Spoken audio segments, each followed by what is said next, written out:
magandang buhay, bituin ng Diyos, tahimik na gabay sa serbisyo ng pulis. In Matthew chapter 2 verse 1 to 12, the Magi followed the star with trust, showing that faith guides us even when the path is unclear.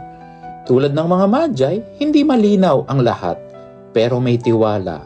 Ganito rin minsan ang buhay ng isang pulis.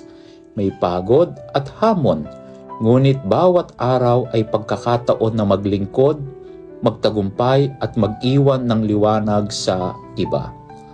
Habang tinutupad ang tungkulin, may tahimik na paalala.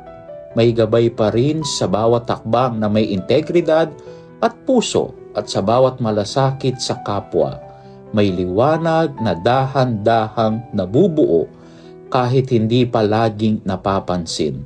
Ang serbisyo ay nagiging panalangin kapag ginagawa ng may puso. Tulad ng handog ng mga Magi, ang tamang gawain ay tahimik na alay sa Diyos. Faithfulness offered quietly is never lost before God. Though the way may be uncertain, God's presence remains constant. Service, live in faith, participates in God's work even without applause. Sa panghuli, maligayang bagong taon, naway patuloy na gumabay ang liwanag ng Diyos sa bawat tahimik na paglilingkod ng ating kapulisan.